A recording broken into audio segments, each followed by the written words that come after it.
2 या 2 से अधिक है तो स्वाभाविक है कि वो तो होना ही था। उसी प्रकार से मॉब लिंचिंग में केवल इनका किसी समाज विशेष को लाभ पहुंचाना या उनको सहायता करना या इस प्रकार की उपद्रवी घटना घटती है उन घटनाओं को रोकने की दिशा में कानून बने, यह इनका उद्देश्य नहीं था। वर्तमान यूपीए सरकार का एकमात्र उद्देश्य है कि वोट बैंक की राजनीति को पोषित करने के लिए तुष्टीकरण को सहारा देते हुए इस प्रकार के अल्पसंख्यकवाद का एक नया नारा इनको पोषित करना था। ये पहले टीएससी फिर मॉब लिंचिंग, ये बात हो रही है कि राजभवन का इंटरफेरेंस बढ़ रहा है। नहीं, राजभवन नहीं बढ़ रहा है। राजभवन तो संविधान संस्था के प्रमुख है। स्वाभाविक है कि संवैधानिक मान्यताओं का, परंपराओं का रक्षा करना वह उनका दायित्व होता है।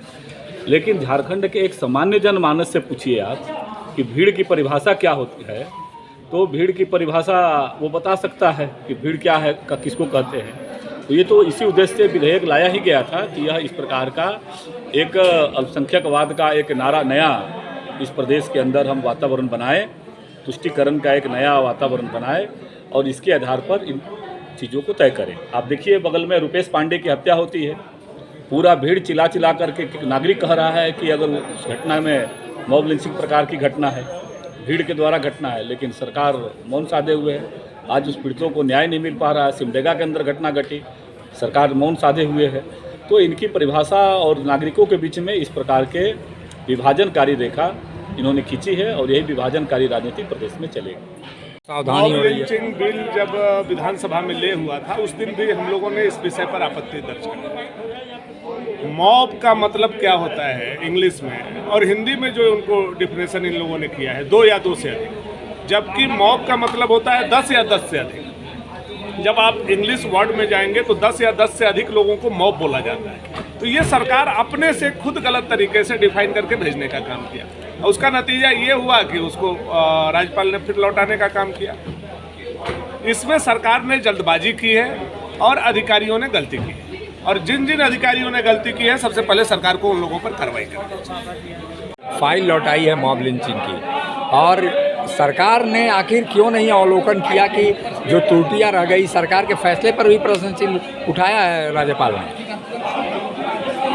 कुछ त्रुटियां रह गई है तो महामहिम राज्यपाल के द्वारा ऐसे बिल जाता है तो अगर सुझाव दिया है तो सरकार को उस पर विचार कर लेना चाहिए, चूँकि अच्छा सुझाव है।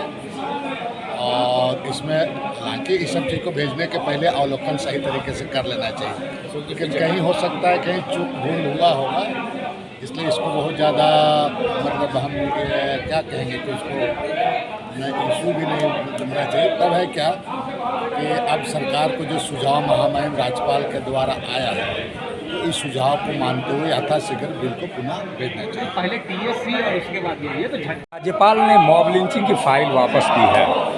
आखिर क्या कमी रह गई थी, राज्यपाल ने वापस करके सरकार के फैसले पर भी प्रश्न चिन्ह लगाया? नहीं, ऐसा नहीं होता है कि कोई चीज़ में महामहिम को यदि कोई बिल महामहिम के पास गया और उस बिल में यदि कोई महामहिम की जिज्ञासा होगी तो उस जिज्ञासा को पूरा करने का काम जो है वो सरकार का है। तो सरकार फिर से उस पर विचार करेगी कि महामहिम ने किन बिंदुओं पर जिज्ञासा व्यक्त की है, तो जिन बिंदुओं पर जिज्ञासा व्यक्त की है उस जिज्ञासा उस पर सरकार का क्या उचित निर्णय है उससे सरकार फिर से अवगत कराएगी। राज्यपाल के पास से 2 विधेयक जो हैं वो वापस आते हैं। आप मानते हैं कि अधिकारियों की लापरवाही झारखंड में चल रही है आपकी सरकार में?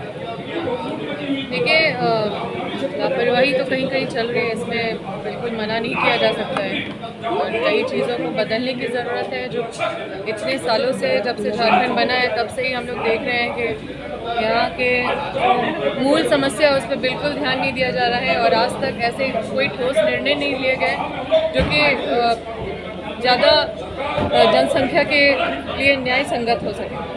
तो कहीं ना कहीं तो हम लोग को हमेशा देखने को मिलता है। तो ये सब चीज़ों को चिन्हित करके इन सब चीज़ों पे कार्रवाई करना, इन सब चीज़ों को बदलना हमारी सरकार कर रही है उस पर, और हम चाहेंगे कि और सख्ती से करें।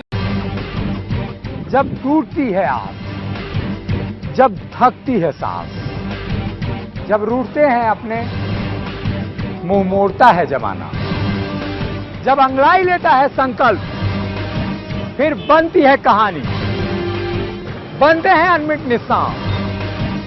देखिए मेरे साथ संघर्ष की दास्तां।